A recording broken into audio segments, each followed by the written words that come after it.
Prepare yourselves for a battle of epic proportions between two titans. Feast upon their voices and revel in their words. This is Dueling Ogres.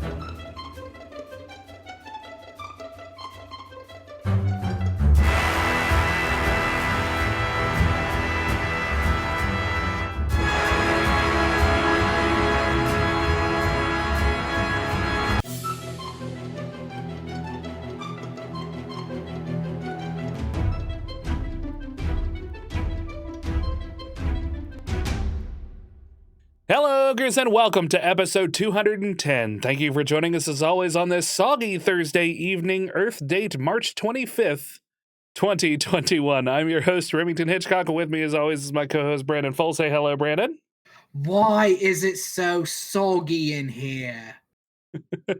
Well, it's not really soggy in here so much as it is soggy outside. And if you're British, you're used to that. It's super soggy in my apartment. Whoa. Well, that sounds like a horse of a different color, Brandon. It's like living with goddamn Swamp Thing in here. Well, you also live with Swamp Thing, so... Hey, can I have one of these Mountain Dews? Sure, Swamp Thing. You're so cordial. Like, it smells like dead animals and musk in here, but yeah, go ahead. Yeah, help yourself. Anything in the fridge. Smells like rotting vegetation, but... My roommate Swamp Thing. Let's make it happen. Oh my god, that would be the best fucking sitcom ever. So is Swamp Thing fighting crime still? Or is he just like a No, roommate who he's just lives there all the time? Yeah, he's hung up his crime-fighting ways, and he's now just living in an apartment in downtown Soho. Wow, so pretty expensive part of town then. You know, when you're a What's he freak of do? when you're a freak of nature, money comes easily. What? What's he do? He gets into mischief. It's just like any other sitcom.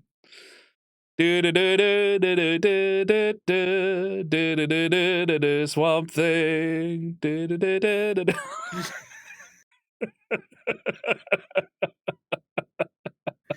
What a theme song.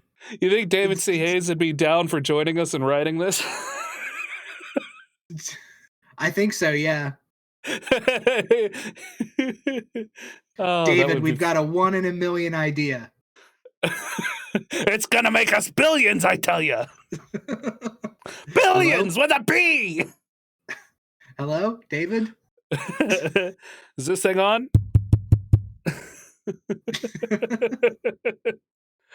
Oh, how are you? I'm doing pretty well. Good. Doing aggravatingly well. Aggravatingly well. Aggravatingly well. No, I'm doing pretty well. I just got my car inspected, like I was telling you on Facebook chat. Yeah. And they found 3 things wrong with it. And those 3 things cost me fucking $800. Yeah, that's the stupidest thing ever. Yeah, so if you don't live in West Virginia, I think we've talked about it before, but you have inspection stickers that you have to, once a year, your car gets looked at and they make sure that it fits a certain checklist of things that work on the car, and then you get the sticker. If your sticker is dead, you get a ticket, and they don't let you drive the car. Because if they're not taxing you on the way in and the way out, they're taxing you for being able to drive. Yup. That's why I'm a libertarian. I believe in the gold standard, and that gay people should not be able to get married. Jesus. All right. Moving on. Okay. That's enough of that. So yeah, $800. I paid for it. Although when I picked up the car, I was grumbling the whole time, and then I got in and started driving it, and it drives so smooth now. Oh yeah, it's like a new car. Nice. Yeah, that's good at least. It's perfect. Do your windows work now? That's the big question. Yeah, I tested it. The window does work now. That's good. Yeah, we were talking about it, and I ended up, because I was dumbfounded by the fact that you said it was the $400 of that was going to be just the window. Yeah. And I called AutoZone or Advanced Auto Parts, and it turns out that the fucking switch for the driver's side of that car is $300 and some. Yeah, it's fucking crazy. It is. I was just they like, have to just charge it because people need that window. It's I mean, got to I be don't the only know. reason the part's so expensive. I guess. I don't know. That or there's just way more electronics in it than any other switch in that car.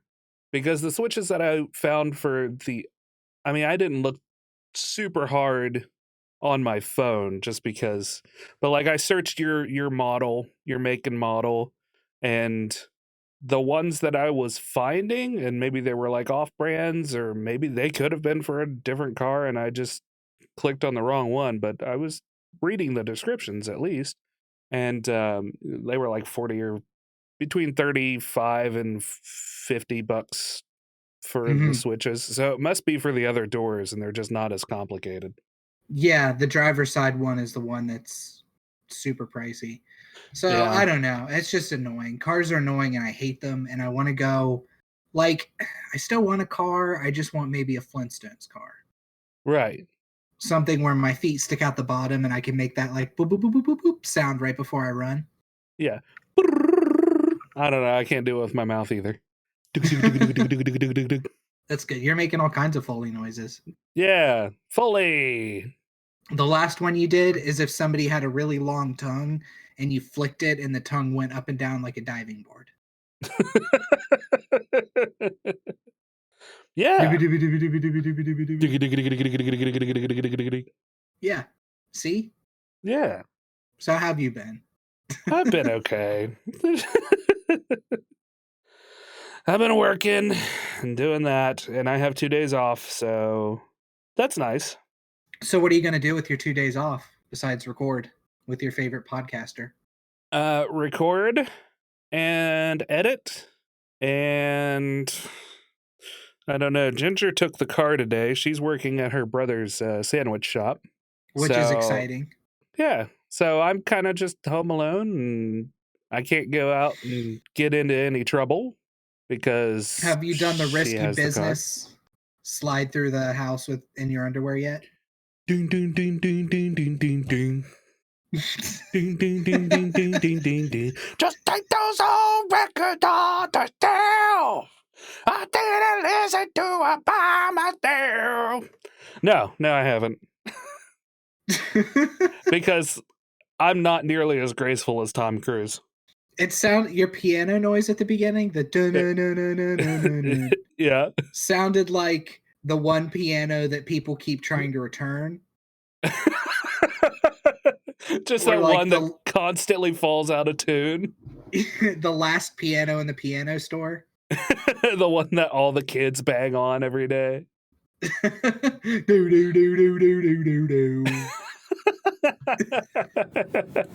Yes, that's what I am. I'm the last piano on the left. Oh, what an episode.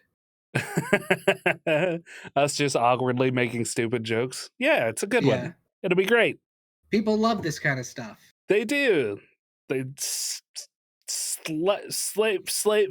I'm slobber for it. I don't know. I don't know what kind of a word I was going for, but it didn't come. So you turned into Jamiroquai there for a second. Slate.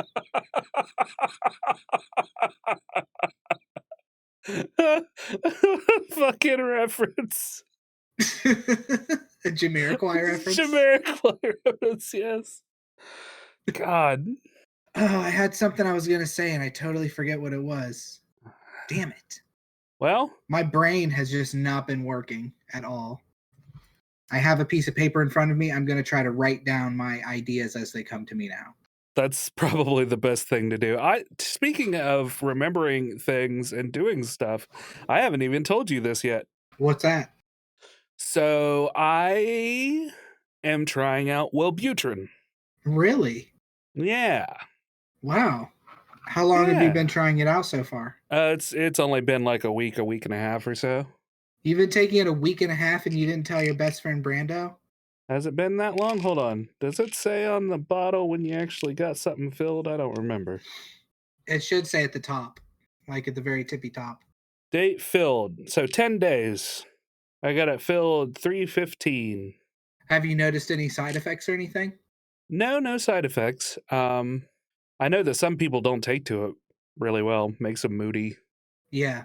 I heard a couple people say that either they took it or somebody they knew took it, and it really messed with them. But I feel like I've been pretty mellow. Now the pharmacist said that it'll take about a month to really get into my system. So Yeah. I guess if I start screaming or crying or screaming and crying at the same time, then I'll here in another couple of weeks. Maybe I'll know what's wrong. You just start tears streaming down your face as you're screaming at the top of your lungs. Con! What's going on? Yeah. Ginger's just like, I think the Wellbutrin's not working for you, honey. Yeah. But the idea is I went to a psychiatrist and did ADHD testing, and while I feel personally that it wasn't really thorough enough or covering the stuff that I have like researched and just looking up ADHD or ADD and seeing criteria that I fit and that I don't fit. Uh-huh. I do agree that I don't need a stimulant. Yeah. So I just need something that will hopefully something that'll keep me a little bit more focused on what I have to do at the time instead of getting distracted by every little thing that's around me. Yeah. So is that what the Wellbutrin is for? Yeah, that's kind of the idea. Is apparently it can help with, if you have focus issues, it'll help to keep the outer noise out a little bit. So yeah, that does make sense. That's kind of what I'm hoping for. Apparently, it also is used to help people stop smoking, and one of the side effects is that it stems your appetite a bit. So that's maybe good. I'll lose some weight, fat ass. Your doctor's like, yeah, this is for your ADHD. Yeah, here. Yeah, just take it. Yeah, just watch that blood pressure, eh, kid? Ha-cha-cha.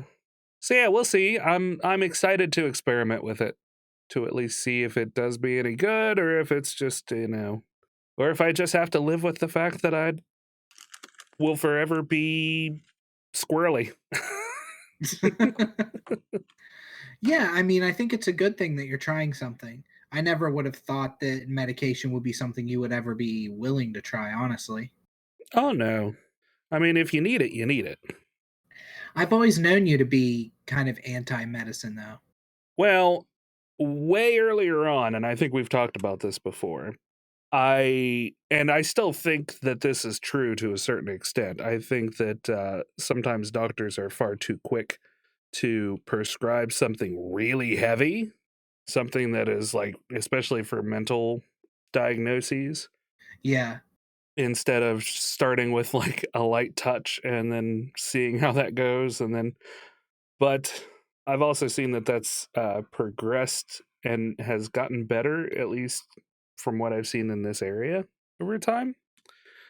And like I said, if you need it, you need it, because there is chemical imbalances and they happen. And if they have to be treated to keep somebody from going off the deep end, then I'm all for that. Yeah, for sure. And like you said, they've stopped prescribing, or they've stopped over prescribing, especially since they had the crackdown on opiates. Yeah. Doctors who, it's a lot harder to get that kind of stuff. Like, I thought about whenever I see my therapist again, trying to see if I could get back on ADHD medicine. Uh-huh. Because I was right on the edge of the ADHD test, but my doctor was like, we'll try you on it and see. And it seemed to help me some. Mm-hmm. But they're a lot more strict with it. Some places won't even prescribe it at all. Even if you had it before and you come there, they're like, we don't mess with it. We don't prescribe it here at all. Yeah. Which makes sense. I mean, it's a huge problem still, especially in West Virginia. Yeah, West Virginia is like the pinnacle of it. It is a garbage pit. Mm-hmm. I didn't even talk about how somebody tried to break into my apartment. No, you haven't yet. Just don't It's want... honestly not that exciting of a story. I was laying in bed and I heard somebody throw their weight, like try to twist my door handle and throw their weight against the door, Yeah. and it didn't open, and then Uh-huh. I just heard them walk away. Yeah.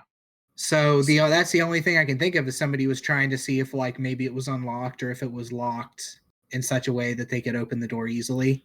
Yeah. Because I had my car being looked at, so I didn't have my car last night, so my parking space was empty. Right. So it could have been, I don't know, maybe a squatter or a neighbor who just got confused in a drunken haze, or... Yeah, but it happened at like 7 p.m. It was still light outside. I mean, that doesn't necessarily mean much. I know that doesn't necessarily mean anything. I've done my share of day drinking before too. But I didn't hear any other doors open after that. Yeah. That is a little weird. So I don't know. I mean, I need to be sure about it. I need to be safe about it. I don't know if it was actually somebody breaking in. It could have been my neighbor's house too, because their doors, my walls are paper thin. So you can pretty much hear every little sound. So I can hear if my neighbor slams the door. Sorry, I'm getting all discombobulated here. That's okay. If my neighbor slams the door, it sounds like somebody slamming my door, and vice versa. If they drop something, I can hear it. So who knows? I don't know. Yeah. I'm gonna buy a shotgun. And then tape it to your arm. Shotgun arm. Yeah. I love it.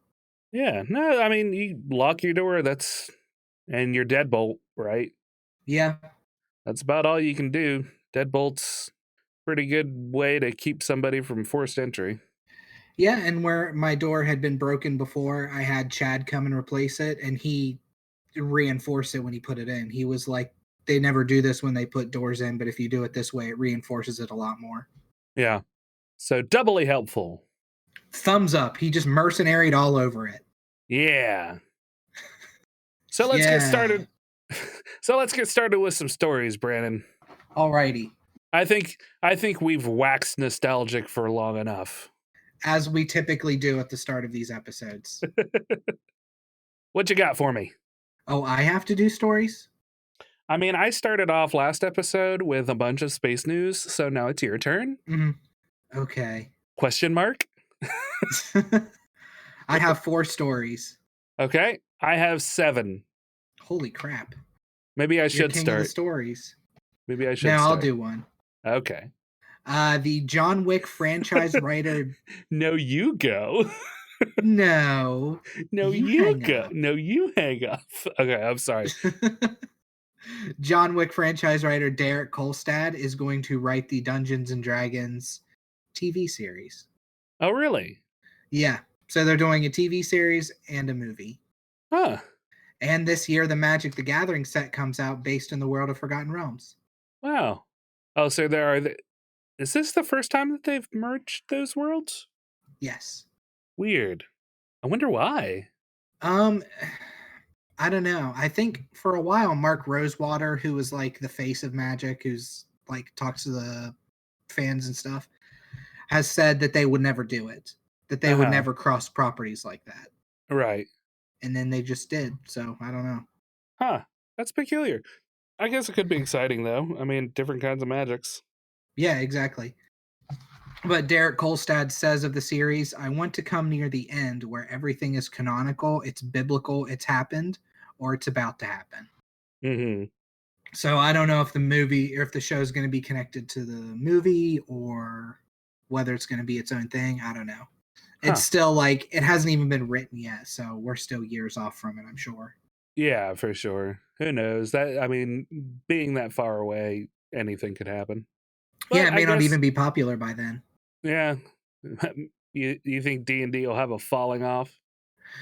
Eventually. I don't know if it'll happen within the next few years, but I mean, they're pumping stuff out. It's going to be like Marvel movies. Eventually, people are going to get sick of it. Yeah, I don't know. Maybe, maybe not. I think the underlying bed of tabletop role-playing nerds will always be there for it. It's just like me. Like, I have very little desire to play any other system. I mean, there are ones that sound cool, and I'd give them the college try, but to play through or to say that there is blah, blah, blah, blah. To say that there would be one that like takes the place of D&D in my heart just seems really unlikely. Yeah, I don't see that happening. And I don't see that happening for most people. I would be surprised if a new role-playing game came out that suddenly everybody was like, "Oh, holy shit, forget D&D, let's do this one." Right. Pathfinder 2 was close. Well, Yeah. I wouldn't say close, but Pathfinder 2 was the closest to overtaking D&D, and even that isn't. I mean, people who play Pathfinder 2 love Pathfinder 2, but it hasn't overtaken D&D by any stretch. Yeah. And I think a lot of that can just be chalked up to the popularity of Critical Role. Oh, for sure. I didn't mention too. I wasn't sure where I was going to mention it, but Mumphrey sent me a couple role-playing game books. Oh yeah? Mm-hmm. What'd he send you? To look through. So he sent me the Savage Worlds guide, which Okay. is like the DM's guide to Savage Worlds. Right. He sent me the D&D 5e Guilds to Ravnica, or Guide to Ravnica book, and he sent me Mutants and Masterminds. Oh, nice.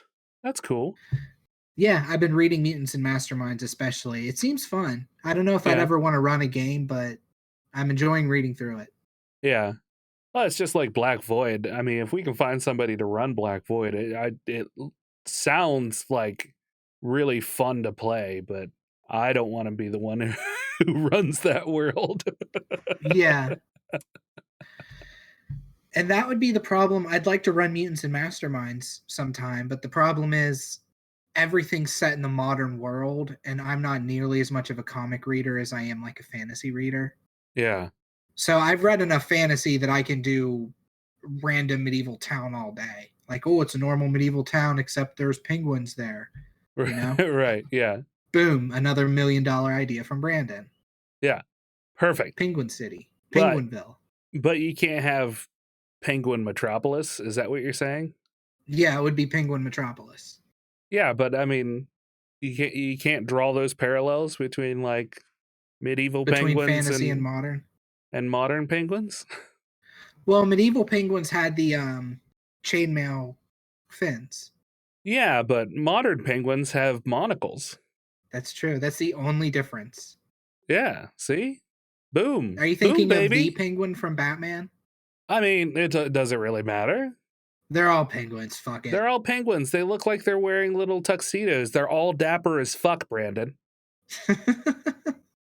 Did I talk about Microscope last time we recorded? Another role-playing game book that I got? Okay, I'll mention this real quick. Okay. There's a game called Microscope, and I've talked to you about it a little bit. It sounds fucking awesome. I got the guidebook for it, and it was $19.99. It's a pretty small book, maybe 80 pages long. Very simple system. Okay. So the way it would work is I don't remember this. Yeah, it's the one I told you about that's like a world building game. Oh, okay. Yeah. So the way it would work, we'll do one real quick, like Okay. the very beginning of how you would start the game. All right. You and I collaboratively decide on a period of time that we're going to cover. Right. So it can be as small or as large as you want. So you can say the beginning is humans discover fire, and the end is the dragons destroy the elf kingdom. Uh-huh. So what do you think would be a good period here? What's your idea for the period of time we would cover? Between those two times? Like, is that how it works? You do one pitch and then we just hone in on it a little bit? Is that how it works? We collaboratively decide what we want to do. Okay. So are you okay with the beginning of time being humans discover fire and the end of time being dragons destroy the elven kingdom? Yeah, good as place to start as any. Okay. So now anywhere between that time, we can create another time period, as long as it's within that time period, the main one. Uh-huh. We can create an event, which is like... A good event would be like Discovery of Magic. Yes. But the next step would be you and I decide on a list of yeses and nos. So we don't have to do that because there's a lot to this game. For as simple as it is, there's a lot to like take in at the beginning of it. Yeah. But we decide on yeses and nos. So we would say, okay, yes, I want space travel in this game.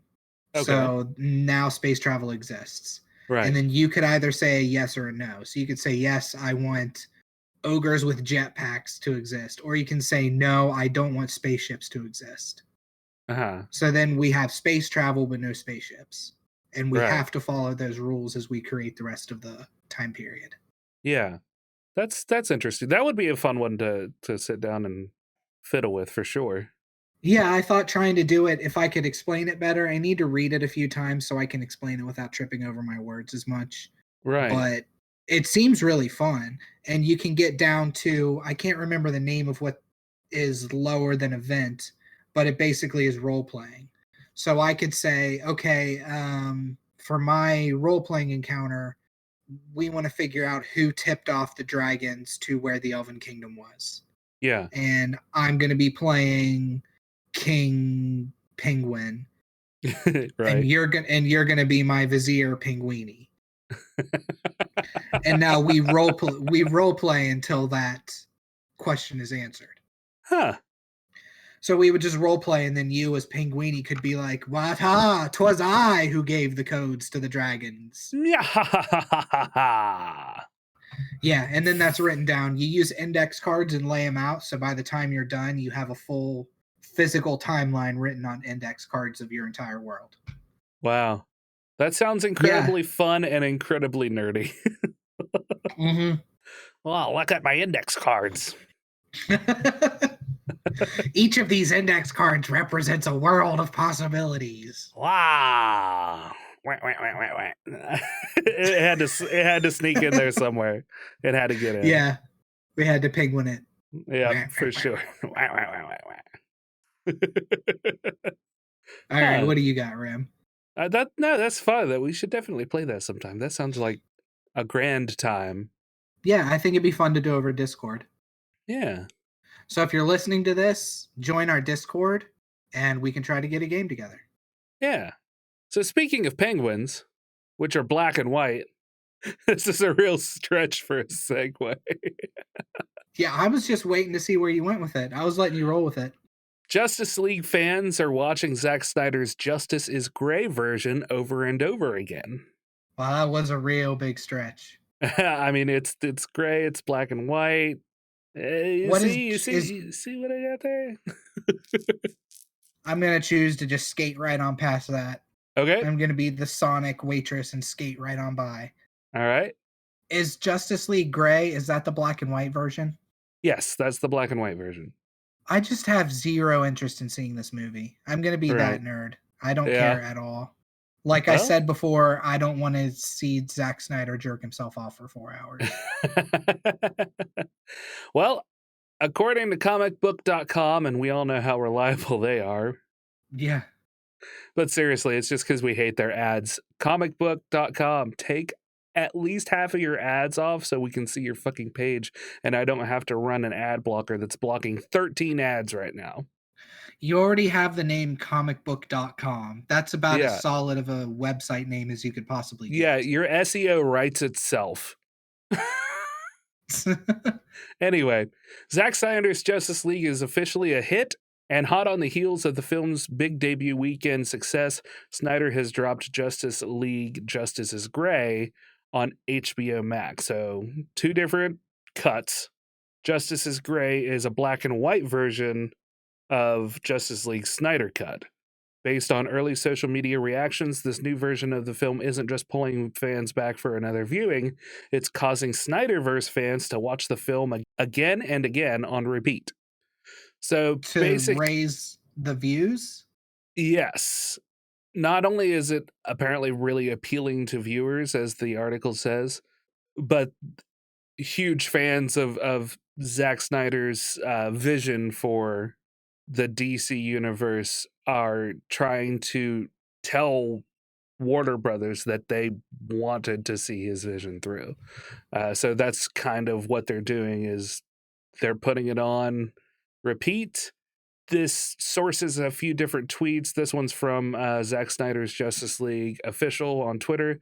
For years, the Snyder Cut existed in black and white and shown only to a select few. It's now on HBO Max in 4K UHD, etc., and so on. And there was a huge movement to put it on repeat. That's okay. So, am I just a grumpy, angry person for not being excited about this and for thinking this whole thing is just stupid? I want to say yes and no at the same time. So I'm a miserable person? Because if you're just not interested, you're just not interested. But there are a lot of people who are. So, you don't have to like everything that every other nerd likes, Brandon. I know, I realize that, and I know that I'm an elitist when it comes to this kind of stuff, and I don't like it about I don't like it about myself. I really don't, but at the same time, it's all I can do. Like, I like what I like, and I try not to be judgy, but it's hard not to be judgy when I'm just always correct. You know what I mean? Listen, you just need to sit down and watch it. I do, and there's a YouTube channel called Red Letter Media that I love that does a show called Half in the Bag where they review movies, like newer movies. Yeah. And they talked about the Snyder Cut and had nothing but good things to say. Well, mostly nothing but good things to say about it, and said that it's far superior to the original Batman v Superman. Yeah. And I liked Batman v Superman. I didn't think it was bad at all. So, if it was something that you already kind of was, wow. If it's something... If it's something you kind of already were okay with, then watching something that is touted as infinitely better than the first thing that you kind of liked sounds like it would be a good time for you. Yeah, but it's 4 fucking hours. Is it just because Zack Snyder's prettier than you? Is that what this all boils down to? If I had to have an issue with everybody who is prettier than me, I would be angry at dozens of people. A baker's dozen of people. Just a baker's dozen, though. Not that many. Right. Only 13 people. You're a pretty good looking fella, buddy. But not 13 people good looking. Yeah. So yeah, it's interesting to me from a social standpoint. I like the idea of having different cuts of movies be released, like mostly because it reminds me of Jackie Chan. How does it remind you of Jackie Chan? I know, like fucking 6 degrees of bullshit right here, but Jackie has been known to take reels of his films and recut them himself. Really? Yeah. That was one of the things that he kind of enjoyed doing, was just taking little tweaks and bits and bobs to, either make a hit sell better or make a joke sell better, stuff like that, especially his earlier films. But there's Jackie Chan cuts out there then. I think so. I imagine they're probably in his private collection. I don't think he ever had any intention of releasing them, but yeah, he liked to have a hand in all of the production processes. That's really cool. I didn't know that. Yeah. It's one of those random weird things that I remember from a book report that I did on Jackie Chan in 10th grade. The life and times of Jackie Chan. But yeah, so I like the idea of not only a director's cut of something, but fans clamoring for a director's cut of something. Yeah.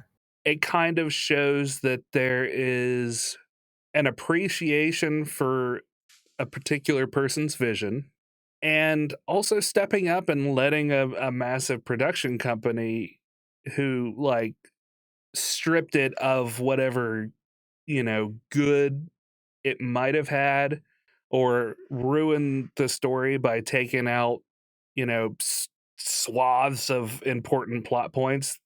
I think the biggest complaint for the original is that there's no character progression whatsoever. Right. They introduce everybody super fast. Yeah, it's just dick swinging contest to see who can leave the biggest mushroom stamp, and then you move on. Okay. And apparently there's a lot more character progression in the Snyder Cut.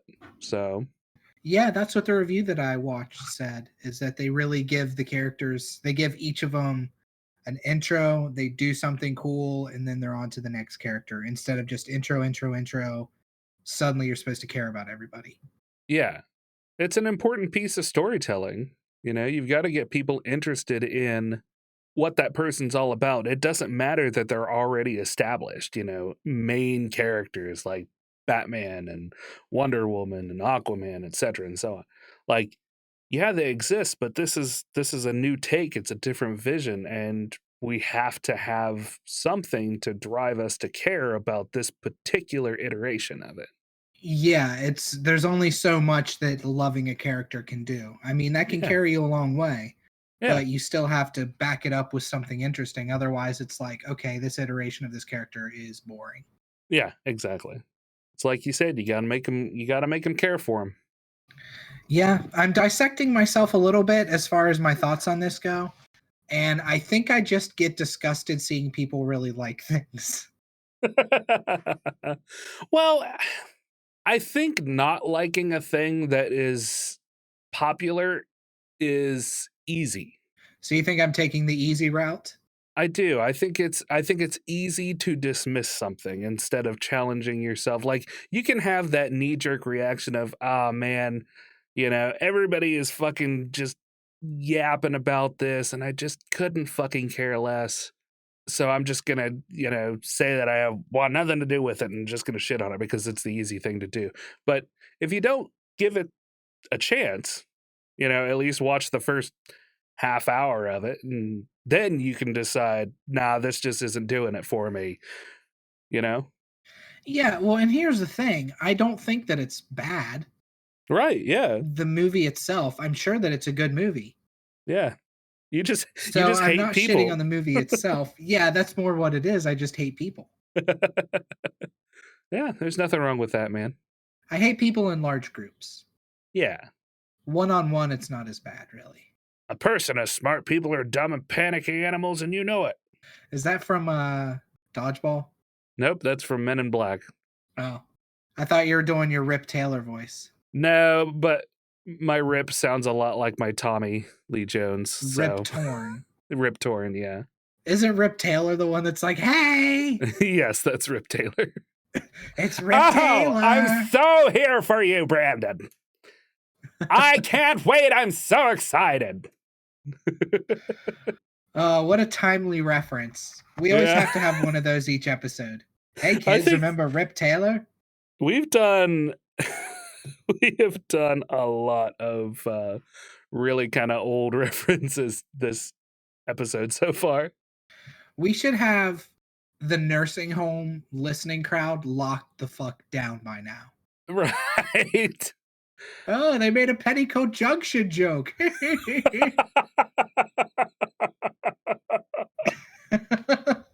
Nice. That's solid. Man, I feel as hot as Dr. Quinn Medicine Woman.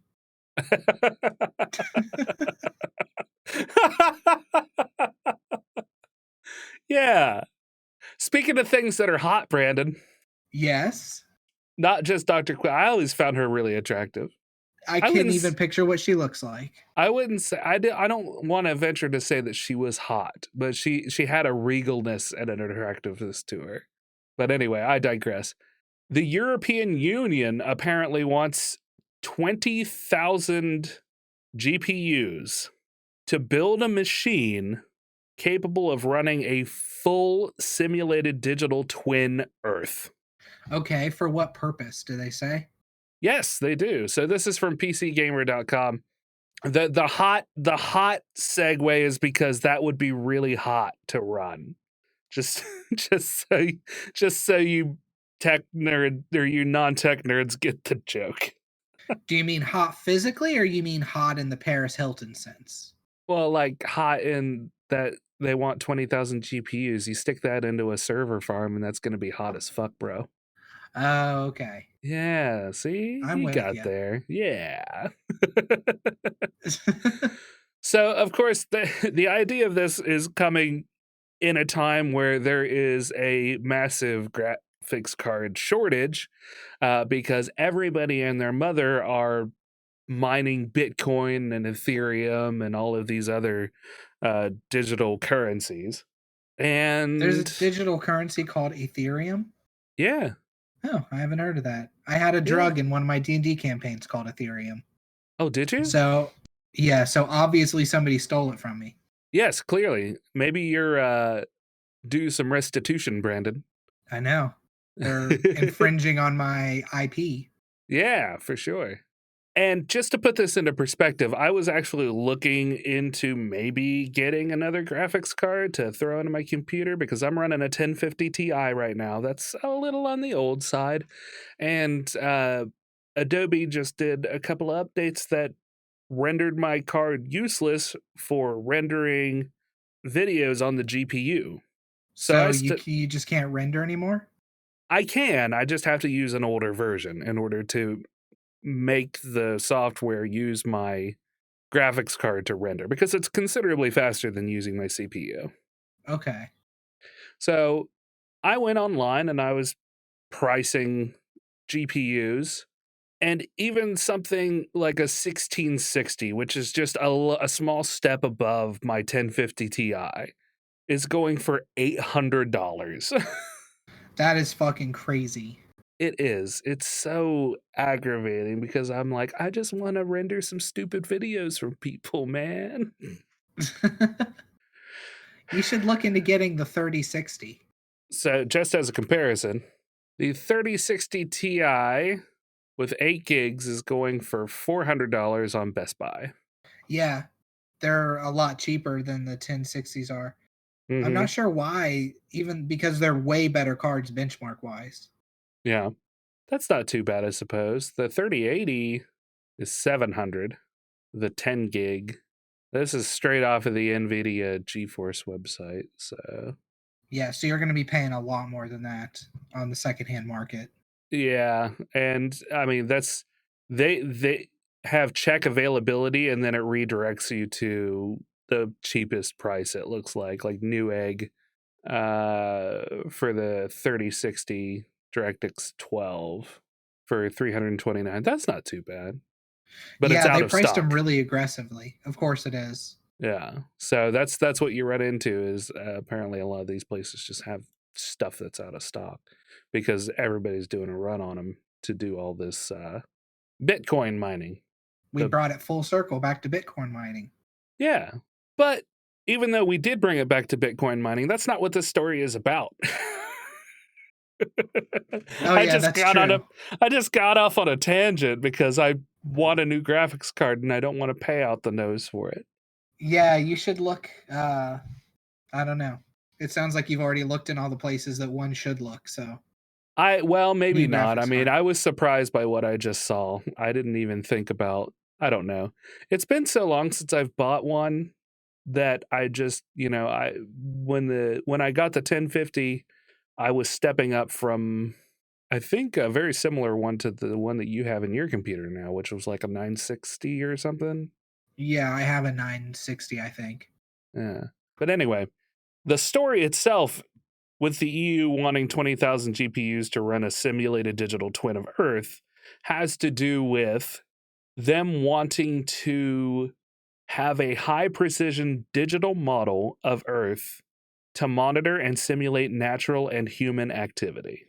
Okay, so they want to just make like an ant farm of computer generated people. Yes. So basically, they're wanting to create a digital simulation of Earth that is as accurate as they can possibly get it so they can run simulations on, quote, I wanted to read this right. So, Yeah, you're fine. I was just laughing, thinking that they were like, we want to run simulations on, quote, just fucking with people. We just want to create a simulation to see what happens when you just fucking poke at people over and over. I mean, Which is pretty that's much what real life is, isn't it? Yeah, it's just it's going to be the biggest, best version of The Sims. So, GPU heavy simulation is the end goal for the project, which will bring together multiple digital twins of the Earth, with each model simulating a different part of the planet's systems. Weather forecasting and climate change, food and water security, global ocean circulation, and the biochemistry of the oceans are all examples proposed by the scientists running the project. Rather ominously, it's also being used on a global scale to speed up the green transition and help plan for major environmental degradation and disasters, because those, sadly, are going to be inevitable. Isn't Bitcoin mining really bad for the environment because it uses so much electricity? Yes, that is definitely one of the concerns about it because of the thermal effect that it has and So electrical won't effect that it has. won't running 20,000 GPUs cause the same sort of electrical problems? Yes, it will. So they want to monitor environmental impact by creating a huge environmental impact.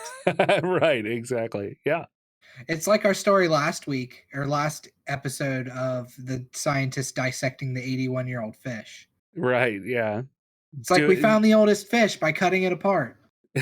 exactly. I think it's I think in order to put that into perspective, we would have to know how many GPUs are currently being used in Bitcoin and other digital currency mining to discover whether 20,000 isn't that big of a deal. Like if it's a drop in the bucket. Compared to what people are using all around the world. Yeah. Yeah, that makes sense. But still, I imagine 20,000 GPUs all in one place is going to be using up a lot of electricity, Oh yeah, at for least sure. locally. Yeah. It would be terrible for the surrounding area and how much they'd have to pay. Yeah, seriously. Although I figure if it's the EU that's wanting to do it, the government probably pays them. I'm glad you mentioned that, Brandon. It's actually all part of a $1.2 trillion investment in the block's green technologies. So the government is paying them.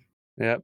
The plan for the Destin E with a capital E, DESTIN capital E, simulations, yeah, it's a dumb name, is to have Yeah, it them to is. feed data into the EU's efforts to become carbon neutral by 2050 and help inform its environmental strategies going forward.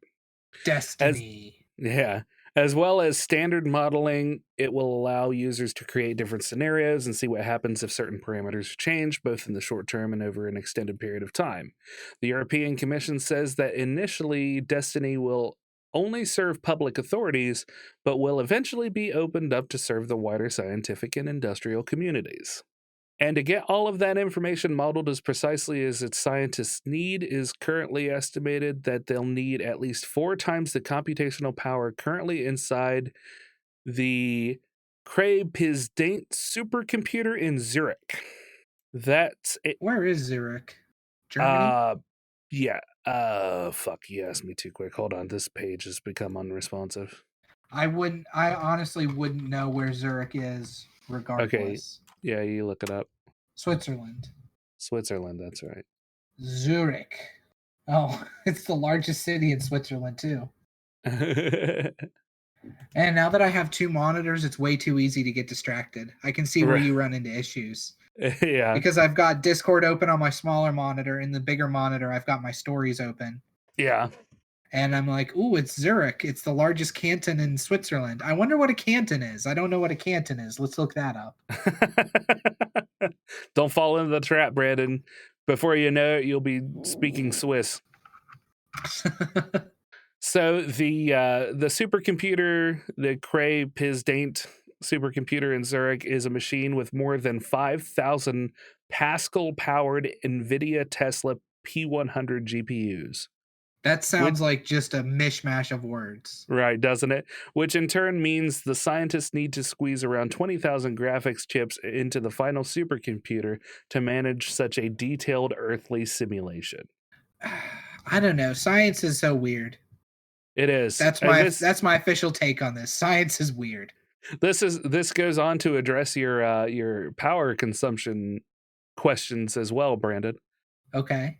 As anyone who's paid attention to the trials of cryptocurrency mining knows, that sort of setup is also going to require a whole lot of juice to power it, with estimates putting it at some 20 megawatts, which, to put that kind of into perspective, especially since we're in West Virginia, a typical coal plant is about 600 megawatts in size. Wow. And how many Yeah. megawatts did you say the server farm was? 20. Okay. So if the coal plant is creating 600 megawatts, then be looking at 3% of the power creation of a coal plant, which isn't something to balk at, really. See, that seems pretty low to me. Yeah. I mean, maybe coal plant wasn't the best, but because that's a lot of energy to be putting out. Let's see here. In 2019, the average annual electricity consumption for a U.S. residential utility customer was 10,649 kilowatt hours. That's annually, which is an average of about 877 kilowatts per month. So in a year, you would be putting half of the megawatts usage into it. And this doesn't say that it's using 20 megawatts per month or year or whatever. So It just says that it's using 20 megawatts. Yeah. So I don't know if that's 20 megawatts a day or 20 20 megawatts a day or 20 megawatts per year. Yeah. And if it's built in a location which uses so-called dirty power, the simulation itself will be contributing a huge amount of CO2 into the atmosphere simply by its own operation. It will need to be located in a place where renewable energy is plentiful to avoid being a problem that its own computational power is attempting to solve. So I totally called it, for sure. The plan is set for a 7 to 10 year project to kick off this year with a smaller core platform, with the launch of a cloud-based platform and the first 2 digital twins in 2023. So they're shooting for 2023? Yeah, the first digital twins in 2023. Okay. So not all of those GPUs, by 2023, more like just those first 2 models. All right, that's interesting.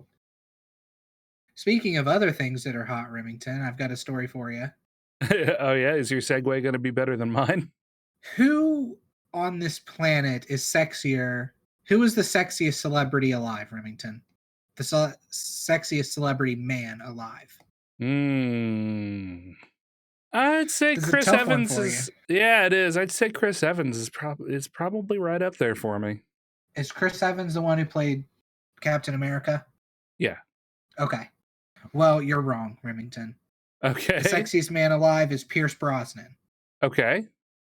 Who has been cast in the Black Adam movie as Dr. Fate, aka Kent Nelson. That's cool. Yeah, so they're doing a Black Adam movie, which I knew about, but I don't really know anything about Black Adam except he's a DC character, right? And he's being played by The Rock. Yeah. Fun fact: Pierce Brosnan played Remington Steele, and that is who I'm named after. Which is why you're the second sexiest man alive. Oh, thank you, Brandon. Which puts me in that top 13 that I'll eventually have to eliminate. Yeah. So I'm giving away secrets. You now know 2 of the 13 of my list. Yeah. And also that you're coming for me. It's like Highlander, except I have to cut off penises. I don't know why. It's just the rules. Yeah. Well, that's where manhood comes from. The maidenhead. Yeah.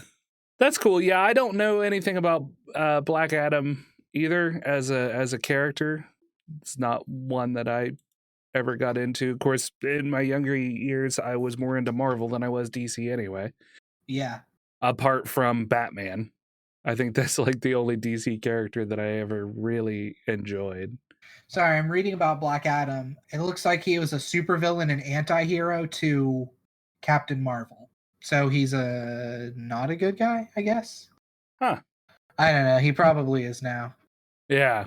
I don't know. He could be now. Everybody's just being a good guy. It's comics, whatever. Whatever.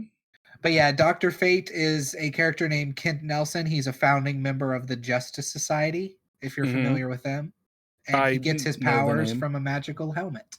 Oh, well, that's The cool. Helmet of Fate. And in his Alex Ross artwork, he has a major crotch bulge. Great. So if you like crotch bulges, you'll like Dr. Fate. Oh, that's right. Dr. Fate is the one with the big golden helmet. I do know that. Yeah, I just posted a picture in the Ogre Den. Oh, thanks. Yeah. Well, at least in that one, he has a huge crotch bulge. Looking at the picture that I'm seeing on Screen Rant, the costume looks much more elegant. Less crotchy. And I think, I think Dr. Fate has a daughter. Oh man, this is gonna, hold on. Yeah, Zatanna. Oh, Zatanna is Dr. Fate's daughter? I believe so, yeah. At least I think in one of the, because I did watch a lot of the cartoons, like the DC cartoons. I always enjoyed those. Yeah. And I think she either was his daughter in the cartoon or she was adopted by him or was just a student of his because he uses magic. Yes. Yeah. So she is one of three things to him of which you are unsure. Yes. I'm completely speaking out of my butt for something that is playing in my head right now from God knows how long ago. I could be 110% wrong on all fronts. But it wouldn't be Dueling Ogres if we didn't talk out of our ass about shit we don't understand. Isn't that the truth? I'm looking on the young. Did you watch Young Justice, the cartoon? Yeah, some of it. Okay, it looks like she was his daughter in Young Justice. Okay. Well, there we go. See, I wasn't 100% wrong. Or she hosted her? I don't know. I'm not reading maybe this entire that's fucking Wikipedia. Right? I don't know. It's funny how many celebrities are getting into the superhero game because there's some good money involved in it. Oh, yeah, for sure. You're slowly getting bigger and bigger names. Because Robert Downey Jr., like, he wasn't huge when the first Iron Man movie came out, was he? He had kind of slipped. Yeah, he was coming back. He was having a resurgence because they're in the mid to late 90s when cocaine was a thing. He was wrestling with drug addictions and that sort of thing. And he kind of fell out of favor in Hollywood and cleaned himself up, found new reasons to continue doing what he's doing, and became one of the nicest, most awesome people in Hollywood today. Yeah. And part of that was to do with his resurgence as Iron Man. Have you seen what Pierce Brosnan looks like now? I mean, when I looked it up, I did see a couple of pictures of him. Yeah. He's still a fine-looking gentleman. Yeah, he looks good. Yeah. He is 67, I think. So, Jesus. I mean, yeah, he would be old. I just remember him from Goldeneye, and he just looks like such an old man now. Well, Goldeneye came out in like 96, something like that. Remington Steele was 1982, so it ran from 82 to 87, I think. Yeah, he's up there, and looks like 95 maybe was the first Bond movie. See, 97 was Tomorrow Never Dies. Goldeneye was 1995. I was close. 1 year off. Yep. Mrs. Doubtfire was 1993. Remember, he played Stu in Mrs. Doubtfire. Oh, yeah. And Donald Kessler in Mars Attacks. That's a movie I've never seen, Mars Attacks. Oh, really? I've heard it's good, and I've heard I would like it. It's campy as shit, and you would absolutely like it. And you would be simultaneously annoyed by it like everybody else who saw it. Because of the aliens? Yes. That's the sound that Martians make. Yeah, apparently. So going into movies, Brandon, I found this one and I thought that this was just, I initially thought it was, the title was the top 10 grossing films recently, but it's apparently the top grossing films for the 10 biggest box office brands. Okay. So I thought it was going to be a little more exciting than what I got into, but then I was surprised by what all it said. Sounds like a good story. Yeah. So this is ultimately taking a look at brands and box office successes for particular movie studios. Number 10 starts off with Illumination Entertainment. I've never heard of them, but okay. You will once you figure out what movie they released. Their total domestic gross is $2.61 billion, and their highest grossing domestic film is The Secret Life of Pets. Oh, okay. Yeah, so while you've probably not seen The Secret Life of Pets, you at least know that it exists, and it was made by Illumination Entertainment. I have seen The Secret Life of Pets, actually, and it was pretty good. Really? Oh, sweet. Yeah. Well, that's cool. I didn't know you had. Yeah, I watched it with my daughter and my ex's kids. Huh. Walt Disney. It's like basically every other children's movie you can imagine. The story is. Oh yeah. Not bad. Yeah. Walt Disney Animation total domestic gross $2.62 billion, with their highest grossing domestic film Frozen 2. Over Frozen? Wow. Yep. They're ranking by the lowest to highest. So Secret Life of Pets was $368 million grossing for Illumination Entertainment, and Walt Disney Animation, which is a separate and subsidiary company to in the Walt Disney world, right? Okay. Was $477 million is what they pulled in for Walt Disney Animation. Frozen 2. All right, I'm with you so far. Vertigo Entertainment, total domestic gross $3.05 billion, and its highest grossing domestic film was It, the new one. It. Yep. So did they calculate part 1 and 2 together? Not that I know of. Okay, so it doesn't say It Chapter 1 or It Chapter 2, it just says It? Nope, it just says It. Okay. That pulled in $327 million. Did you see the original It? Not really, no. Yeah, I've seen just enough of it, like on YouTube, different characters and stuff, but I've never actually seen the movie. Yeah, I've seen bits and pieces, and I know like the memes and the we use memes for it now, but there's another word for it. You're asking the wrong guy. Apparently. Anyway, yeah. Sorry, I'm not trying to derail this list. The references. There we go. That's not the word that I was looking for, but it'll fill the void.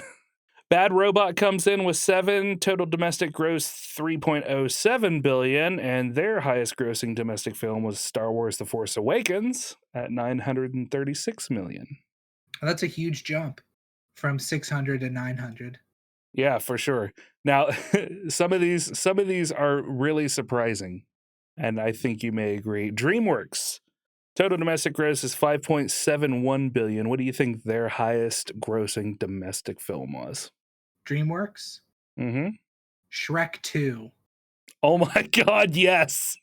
Did I get it? Yes, it's Shrek 2.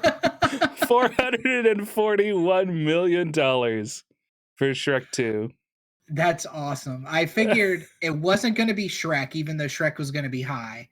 Yeah. But with Frozen 2 drawing more than Frozen, and Frozen being as huge as it was, I figured Shrek 2 would be the next step. That's hilarious that you just pulled that. DC Comics comes in at number 5, total domestic gross $5.75 billion. And what with Shazam? was... No, The Dark Knight.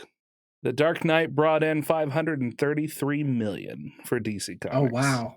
Mm-hmm. All right, Pixar. Total domestic gross $6.1 billion. What was their highest grossing domestic film? Pixar. I'm not super familiar with Pixar movies. Toy Story 3. Nope. Is it a Toy Story movie? Nope. Damn, I have no idea then. It's The Incredibles 2. Oh, I should have guessed it because You should've. earlier you were like, Yeah. I've still never seen The Incredibles 2. Yeah. That's what Remington. that's what was surprising to me. I was just like, wow, Incredibles 2 brought in $608 million. And I've heard that it's a fantastic follow-up to The Incredibles. I loved The Incredibles. I watch it every time it comes on TV. I have yet to see Incredibles 2. You need to get Disney Plus. Well, no, Pixar's not Disney, is it? Not anymore. I don't know. I know nothing. I think they still work together. Okay. Lucasfilm. Number of releases 39, total domestic gross 6.32 billion. Highest grossing domestic film, Star Wars, of course, The Force Awakens at 936 million. So there was a different company that did the other Star Wars movie then? Mm-hmm. The other one was Bad made Robot? was Bad Robot. So it's funny how these companies kind of like they're like little subsidiary companies or different ones under the tutelage of the larger one. Yeah. Number 2 coming in at $6.91 billion total domestic gross is Legendary Pictures. Their highest grossing domestic film was Jurassic World with $652 million, which is surprising to me.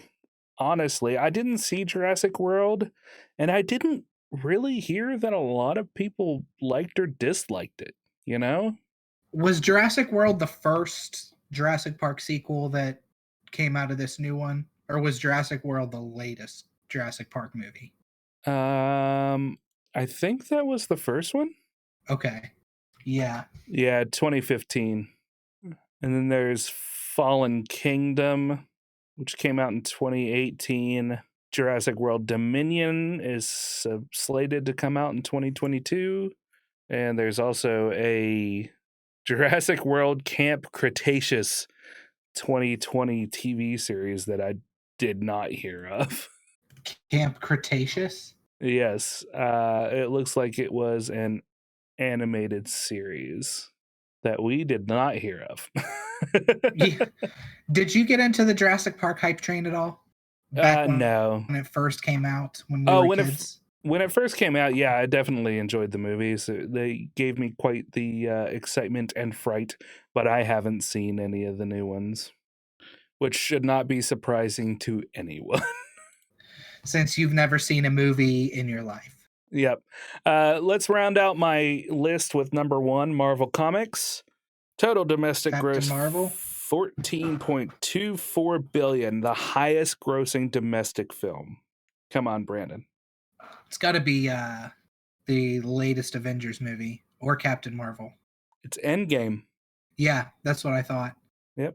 Although I know Captain Marvel brought in a shit ton of money too. Like a surprising amount of money.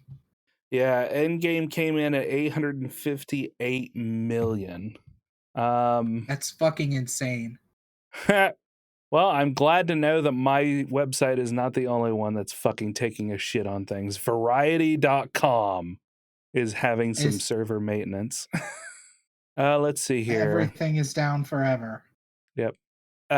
Captain Marvel gross domestic brought in 426 million. Almost 427. Okay, so not nearly as close as so half. I thought it was. Yeah. Okay. Still a ton of money. It brought in over $1 billion worldwide. 701 million internationally. So crazy. Yeah. It's crazy. It's crazy, I tells ya. What do I have you ask story-wise? I do, Brandon. What do you have? Let's blast through to infinity and beyond. Scott Pilgrim vs. the World is releasing in Dolby theaters for 1 week starting April 30th to celebrate its 11th year anniversary. That's cool. I liked it. Yeah, they were going to do it last year for the 10th year anniversary. Mm-hmm. But apparently something big happened last year that kept theaters from opening. I didn't really read into it, but yeah. That something makes sense. happened. I've just been living blissfully in my apartment, so it's probably just like a big rat infestation or something. I'm sure it was something weird. A big soggy infestation. Yeah. Yeah, Scott Pilgrim versus the World was a great movie, and the game is Yeah. fun too. I didn't play the game, but I enjoyed the movie tremendously. That's about all I really have on that. I mean, there's not a whole lot more to it. Yeah, no, I just not thought it really. was cool that they're re-releasing it in theaters. Yeah, it was probably one of the, in my mind, the best movie that stands out for like artistic comic book style expressionism in a movie. Yeah. Yeah. And I have an art related story, so I guess I wouldn't call this a segue, but it's definitely something along the same vein of creativity. I'll give it to you. I'll give you this segue, Remington, because we're Thanks, man. friends. Thanks, man. I appreciate it. So there is an artist named Matt Kish who created one illustration per page for each of the 552 pages in the Signet Classic paperback edition of Herman Melville's novel Moby Dick. Okay. So for every page of Moby Dick, this fella drew a picture. Holy shit. In conjunction with what was going on in the book. Is he selling it? Yes, you can buy it. It's called Moby Dick in Pictures, one drawing for every page. So this is from kottke.org, and so the paperback is $32. That's not too bad. The hardcover is $300. Wow, that's impressive. Look through some of that art. Is it showing any of it for you? I'm on the Amazon site. Hold on, let me give you a link. Okay, yeah, it's showing pictures. So Kottke reports, in retrospect, Kish says he feels as foolhardily as Ishmael, the novel's narrator, and as obsessed as Captain Ahab in his quest for the great white whale. Quote, I see now that the project was an attempt to fully understand this magnificent novel, to walk through every sun-drenched word, to lift up all the hatches and open all the barrels, to smell, taste, and hear, and see every seabird, every shark, every sailor, every harpooner, and every whale, he says. It was a hard thing, a very painful thing, but the novel now lives inside me in a way it never could have before. Yeah, this art is amazing. Yeah, it's really interesting. It looks like he uses blueprint charts for a lot of them in newspapers, where he's just drawn this art over top of these different pieces of, like, I don't know, Americana or whatever you want to call it. It wouldn't be Americana. Yeah. I just don't have a better word for it. Like this one of the whale over top of like a whole bunch of, looks like a circuit board. Yeah, it's a big circuit schematic, probably for some massive piece of machinery. I see things like this a lot because at the store we print blueprints. Oh, really? Yeah, so I see a lot of diagrams like this and blueprints and that sort of thing. That's really neat. Yeah. Yeah, this is a good story. I'm loving this artwork. Listeners, you should go to, he has a blog. Did you give the blog address already? I did not. It's every page of mobydick.blogspot.com. Yeah, go there and check it out. It is awesome. Yep, you can see all of the art if you want to poke through it. This was done in 2015 is when he did it, and those are the last entries of the blog posts themselves. He did this all the way back in 2011. Oh wow, so this is an older story then? Well, at least as far as it goes. I don't know when the book was released. It looks like the first edition was rolled out in 2011, so it's been around for a while, but it's definitely something I'd never heard of, and I thought it was just awesome. Yeah, still worth checking out for sure. Yep, 100%. I set the picture of the whale over top of the blueprints as my background on my computer. Way to go, as Brandon. We were talking. Yeah. I did it. My last couple of stories. This one will be a real quick one. Samsung adds a podcast section to its free entertainment app. So if you're one of the 12 people who use the Samsung Entertainment app, Because let's face it, everybody gets their own thing. You know, they go find the app that they like the best, or they're not using the Samsung app. I don't Yeah. feel like. Maybe I'm wrong, but I don't. Yeah, I don't imagine there's a lot of people who are using it, but who knows? There could be people who buy phones who don't really know a whole lot about phones, It's and true. Samsung just defaults to that. Yeah, it could So be. they could be using it that way. And if you buy a new phone and you need to listen to us, you can look at Samsung Podcasts. It'll be rolling out on the Galaxy S21, 20, the Note 20, S10, and Note 10 devices. As long as you're logged into your Samsung account on free, you can start listening. And I'm sure. So we need to get our podcast onto there. I'm fairly certain will already be populated. To be clear, this Sweet. To be clear, this isn't a separate app Samsung has created to compete with the likes of Pocket Casts and Google Podcasts, which I've never heard of Pocket Casts. Yeah, neither have I. I've heard of Podcast Addict is pretty much the only one that I know of that I use. Yeah. The article says, so you can't quite accuse the company of needlessly replicating software that's already available through Android proper. Judging from the screenshots, it doesn't seem like Samsung Podcast is meant to replace those apps either.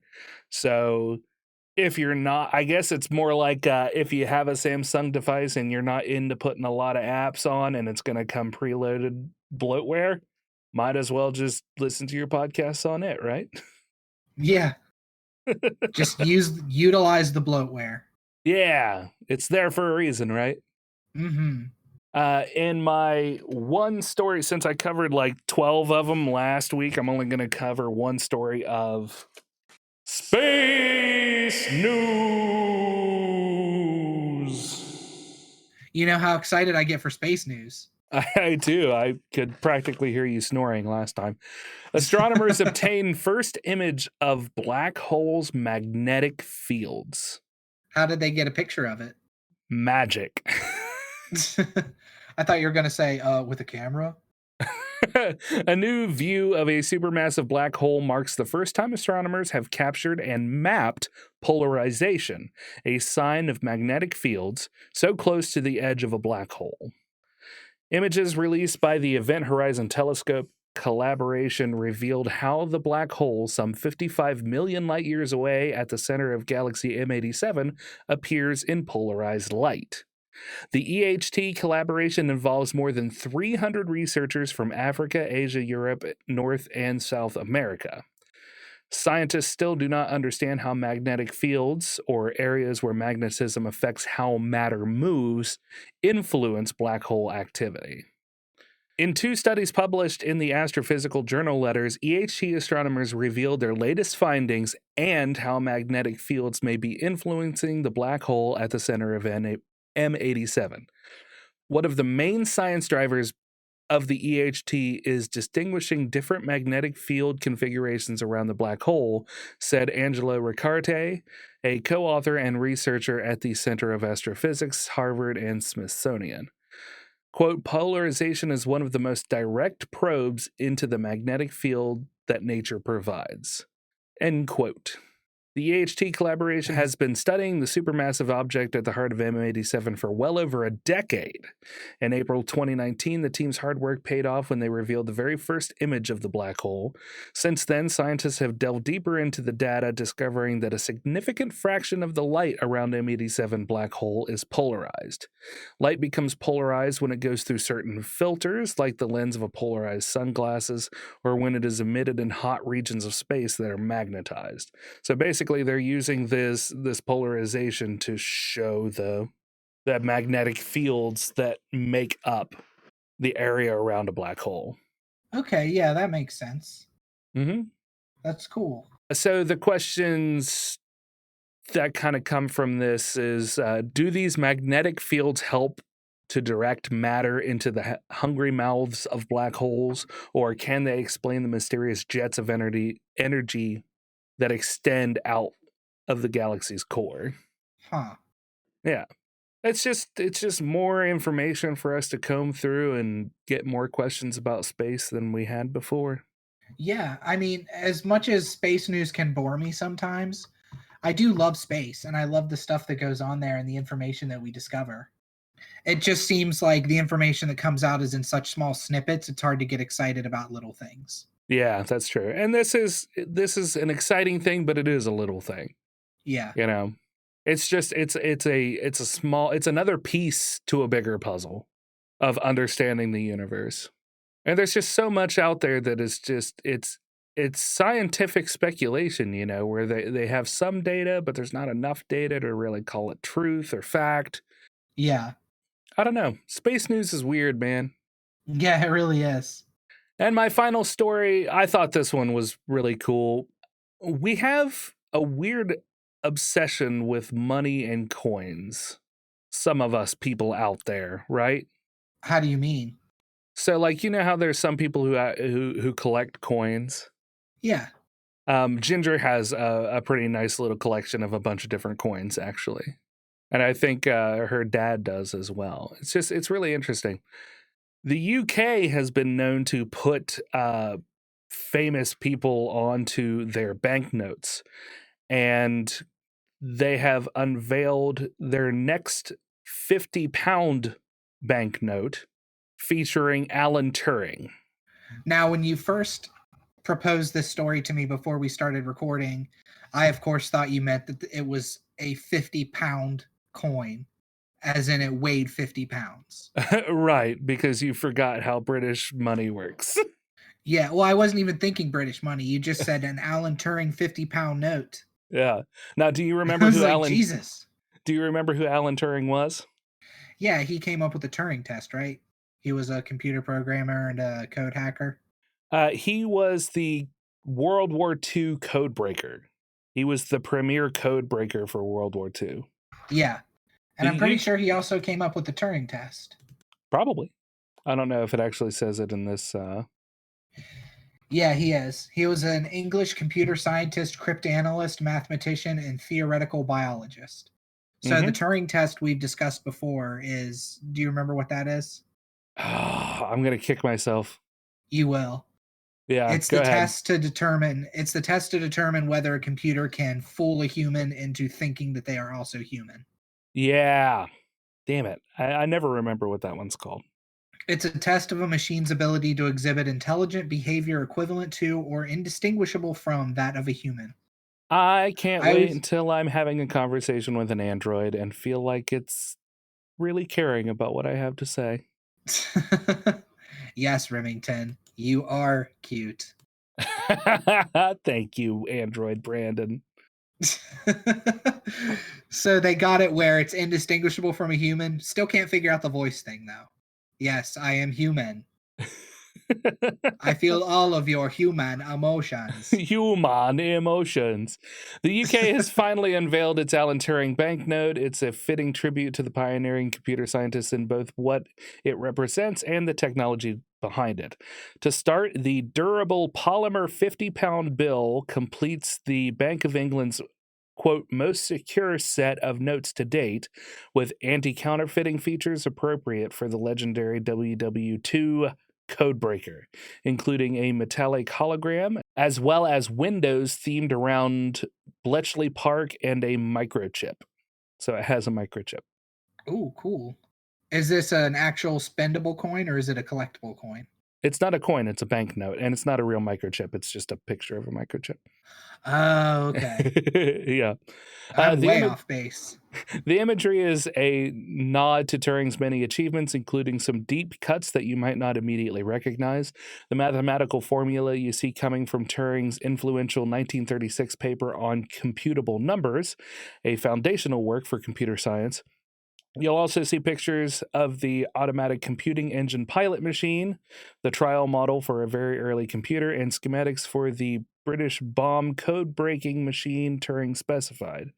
Ticker tape shows Turing's June 23rd, 1912 birth date in binary code, and there are nods to Turing's morphogenic work through sunflower-like spiral features and foil. That sounds awesome. Yeah, the note will be issued on Turing's birthday. Its existence illustrates the importance of computer science and mathematics in modern society. as Turing's bill joins those featuring Winston Churchill on the $5 or on the £5 note, Jane Austen on the £10 note, and artist J.M.W. Turner on the £20 note. It also represents cultural progression. The UK government persecuted Turing for being gay despite his groundbreaking work, and now it's celebrating him as a champion of the LGBTQ community. I love it. Go England. So, as far as stories go, I have one more here, and it's very short as well. That's good. I have finished mine. That was my last one. It's a really cool looking note as well. Just throwing that out there.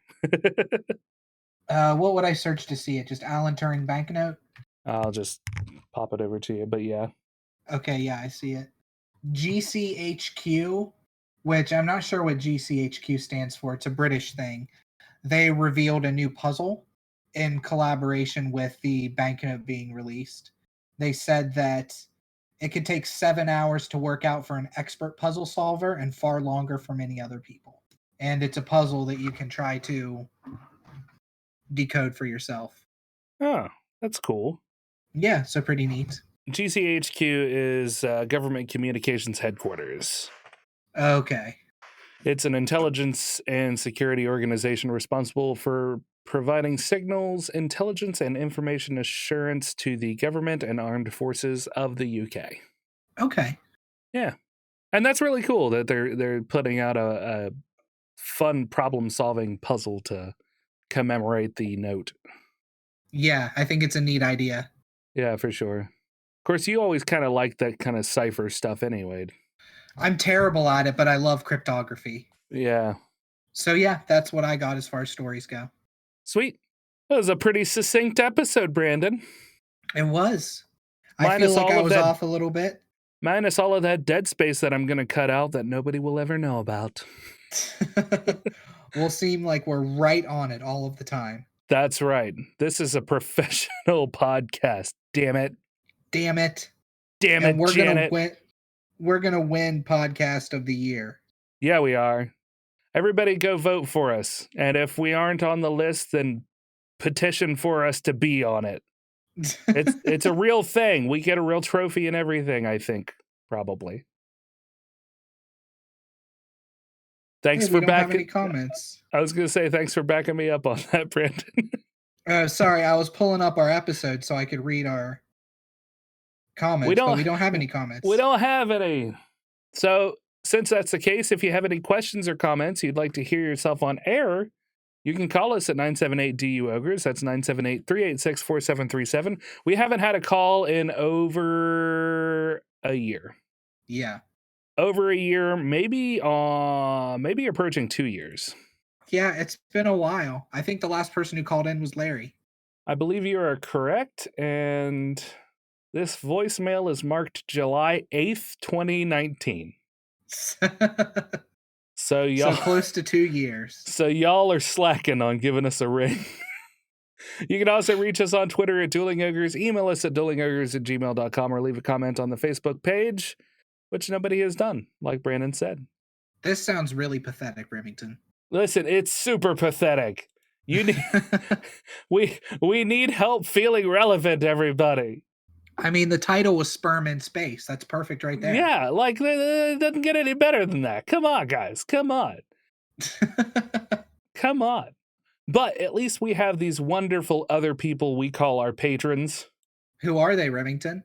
Jenny James, Ryan, Tatiana, Mumphrey, Stephen Hines, Fat Tony, Heavy No More, Chad, and Bucky. Yeah, so thanks to all of our patrons. It really means a lot. Absolutely. It helps us out quite a bit. So thank you once again for all of your patronage. We appreciate it, as always. And finally, be sure to leave us a 5-star review on iTunes or find us on YouTube, iHeartRadio, and nearly anywhere else you can find a podcast. Everywhere. It's everywhere to me.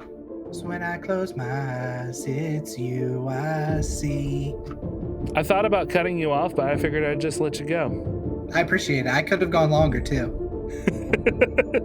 So until next week, Ogres, keep your clubs blunt. And your tusks sharp. Good night.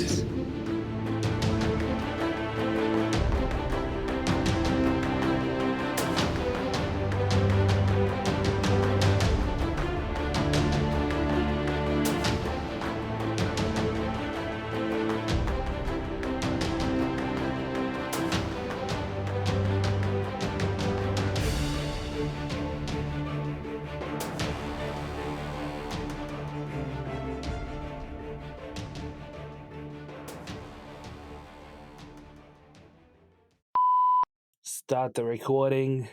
Start the recording. Turn We're the gonna page.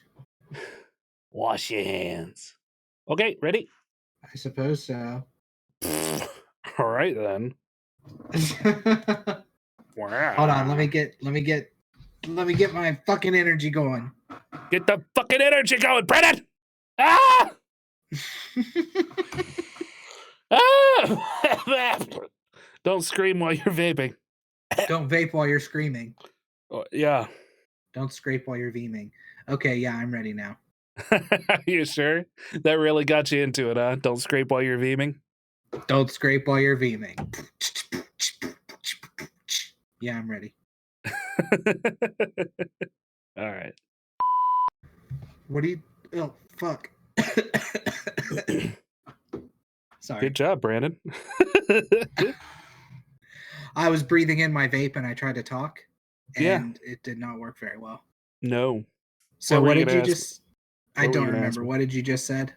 I have 2 days off, Oh, yeah, that's right. with estimates putting it at some 20 megawatts. Hold on. What's capital MW? Modern Warfare. Maximum Wiener.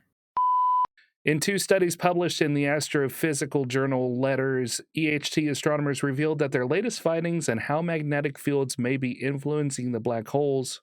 That sentence reads weird. This entire, it's Indian. What are you reading it from? India New England News. I don't even know what that is. I'm okay. reading about it on NPR. Okay. Oh, I just read that sentence wrong. Okay. That kind of come from this is do these magnetic fields help do these magnetic fields help You got it.